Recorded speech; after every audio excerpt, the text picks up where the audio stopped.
السلام عليكم ورحمة الله. رمضان مبارك كريم، الله يدخل علينا وعليكم الصحة والسلامة وكل ما تمنيتوا في حياتكم إن شاء الله. اللهم أعنا على صيامه وقيامه وقراءة قرآنه والأعمال الصالحة فيه إن شاء الله. اللي بغيت نتكلم معكم اليوم عليه في رمضان هو أن بزاف د الناس منا غير كيصوموا رمضان وصافي، كيصحابوا رمضان هو أنني نجوع من يود الفجر حتى يجي المغرب والسلام عليكم ورحمة الله. ولكن رمضان راه ماشي غير هاد الشيء هذا. رمضان راه هو مجموعة من الأمور المزيانة اللي خاصني نعملها، ومجموعة من الأمور الخايبة والسيئة اللي خاصني ما نبقاش نديرها. شنو هي هاد الأمور هادي؟ غنحاول نبسطها لكم دقة دقة باش نستافدوا إن شاء الله من رمضان بكل ما فيه، وربي يتقبلوا منا إن شاء الله ومنكم.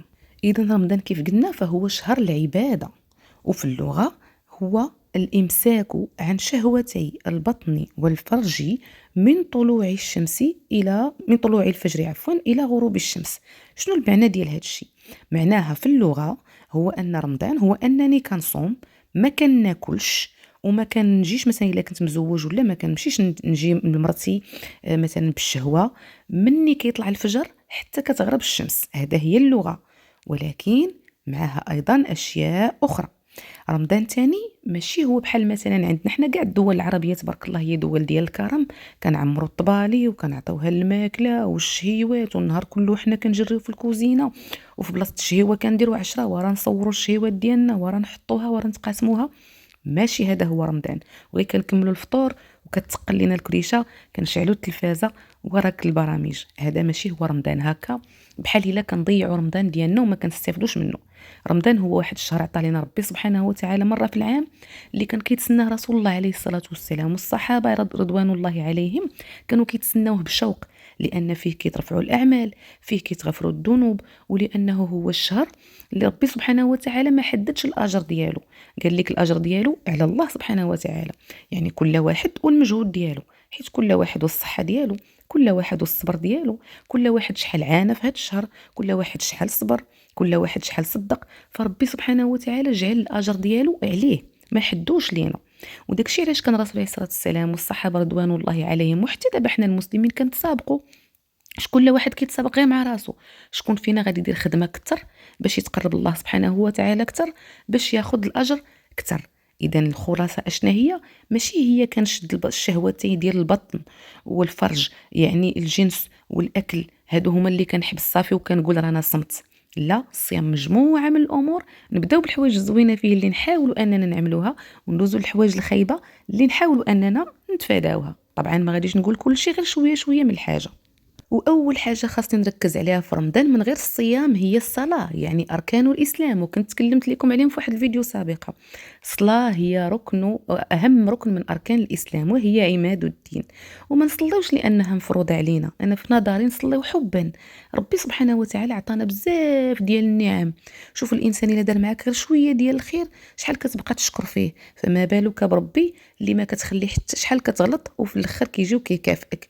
اذا الصلاه والدعاء شي حاجه اللي مهمه بزاف، وشي حاجه اللي جميله بزاف، شي حاجه اللي بها كنتواصل مع الله سبحانه وتعالى، كنكون قريب ليه وتيكون قريب ليا. هو راه ديما قريب، ولكن كنكون اقرب، كنقرب ليه، كنصلي، كندعيه. قدرت غير على الصلوات الخمس كان بها، قدرت على التراوح الله يسهل عليكم، قدرت نشد في الفجر اللهم يسر.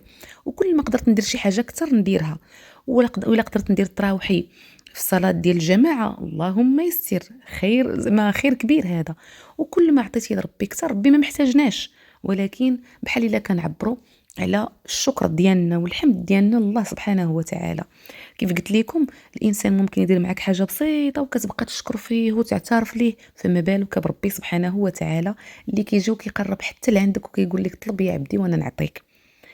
فأبسط حاجة ممكن نديروها هي أننا نحافظوا على الصلاة اللي هي ديك صلة القرابة والربط بيننا وبين الله سبحانه وتعالى. حاجة أخرى، نحاولوا ما أمكن إلا كنا قارين نقراو شوية المصحف الكريم، نقراو القرآن الكريم. اللي قدر يختم الله يسهل عليه، اللي ما قدرش واخا غير صفحة، واخا غير آية اللي جاب الله ربي سبحانه وتعالى مبسطها علينا ومسهلها علينا.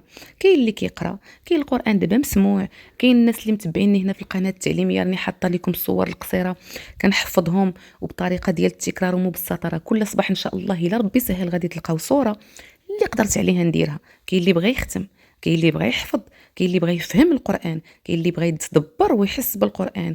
هادو كلهم أجر عظيم عند الله سبحانه وتعالى كيبغيه، وهي عبادة اللي رائعة جدا كتقربنا لله، كنديو فيها الأجر وكتريحنا نفسانيا، وعبادة اللي عندها واحد الأجر لا حد له. حاجة أخرى هي الصدقة، نحاولوا ما أمكن نصدقوا، وحبذا نصدقوا مما نحب. قدرنا نعطيو المساكين، قدرنا نشوفوا ايتام محتاجين نعطيوهم، قدرنا نساهموا في قفة رمضان مع الجمعيات، ما قدرناش نديروهم غير بوحدنا. اللي قدرنا عليها نحاولوا نصدقوا ونحاولوا نفرحوا الناس، وخصوصا الايتام باش ما سخن الله، لان الصدقه شي حاجه اللي مزيانه بزاف واللي خيرها كبير عند الله سبحانه وتعالى. وطبعا لما نعطيو الصدقه نفوتوا الرياء، ما نصوروها، ما نبانوا بها، ما نبقاو تنفشروا بها، ما نبقاو كنحسبوا نقول شوف انا عطيت وشوف انا حيدت راسي وشوف انا وشوف انا وشوف انا. لان الصدقه شي حاجه اللي عظيمه عند الله سبحانه وتعالى، واللي حتى هي الاجر ديالها عند الله غير محدود. وفي الصدقه كاين حتى واحد الحاجه سميتها الصدقه الجاريه. شريت شي حاجه للجامع، وزعت المصاحف، وزعت الباس ديال الصلاه، علمت دروس ديال الدين. كاين الصدقه الجاريه حتى هي نسعى انني نتعلم ليها ونديرها. حاجه اخرى مزيانه اللي عنده الوليدات الله يحفظهم ليه، واللي ما عندوش الله يرزقه يا ربي، والهلا تحرم شي مسلم. ربي لا تذرني فردا وانت خير الوارثين. اللي عنده الوليدات يعلمهم، يزيدهم يتعلموا الصلاة، يزيدهم يصوموا مرة ماشي ضروري كل نهار، يزيدهم هما يعطيو الصدقة بيديهم، يزيدهم هما يشاركوا معاه في دوك الأعمال الخيرية اللي كيدير. وما تحكروش عليهم بزاف، ماشي بالعصا وماشي بالعنف وماشي بالغوات. اللي قدروا عليها هو هذاك، اللي ما قدروش عليها هو هذاك. ونشجعوهم، كل ما صاموا نعطيوهم شي هدية، كل ما صلاو نعطيوهم شي حاجة، ماشي دايما باش ما توليش عادة، باش ما يوليش كيتعبد باش ياخذ المقابل، وإنما نحببوهم في دوك الأعمال، نديوهم للجامع، نحكيو ليهم قصص جميلة، نتقاسموا معاهم قصص جميلة، نصليو وحداهم، نتوضاو معاهم، ونصبروا ليهم وهما كيتعلموا، باش يلا نحبوا ليهم الإسلام ونحبوا ليهم الإيمان والأعمال الخيرة. والحاجه اللي غادي نختم بها، واخا داك الشيء كتير بزاف، هي نتفاداو الحوايج الخايبه ولا الاعمال السيئه اللي بحال الا كدير لنا الاعمال ديالنا في كيس مثقوب. ما معنى ذلك؟ المعنى هو نصوم ونصدق ونصلي ونقرا القران وندير هذا الشيء كله القيام، وفي الاخر نمشيو ندير الغيبه، نمشيو ندير النميمه، نمشيو نمد يدي للحرام، نمشيو ندير شي اعمال ديال الحرام، نمشيو نجلس غير كنبان على عباد الله، نادي الناس بلساني ولا بيدي. هادو كلهم بزاف ديال الحوايج خايبه غادي نتكلموا عليها ان شاء الله على طول رمضان، على الحوايج المزيانه اللي خاصنا نتعلموا والحوايج المزيانه اللي خاصنا نتفاداوها. نردوا البال، نحاولوا نديروا الحوايج المزيانه ونتفاداو الحوايج الخايبه. كنتمنى انني ما كثرتش عليكم الهضره، وكنتمنى انكم تستافدوا من هذا الفيديو. ان شاء الله يوميا غادي نحط لكم في الصباح صوره صغيره نحفظها لكم ونشرحها لكم بالتكرار، وغادي نحط لكم في العشيه ان شاء الله الا ربي قدرني واحد الدرس اللي غادي نتعلموا منه شي حاجه بحال الصلاه والوضوء الى ومكارم الاخلاق والحوايج المزيانه والحوايج اللي ماشي مزيانه. لهلا يحشمنا، ما تنساونا شيء من صالح الدعاء. والسلام عليكم ورحمه الله. اللهم اعنا على صيامه وقيامه والذكر والقراءه القران والاعمال الخيره. السلام عليكم ورحمه الله.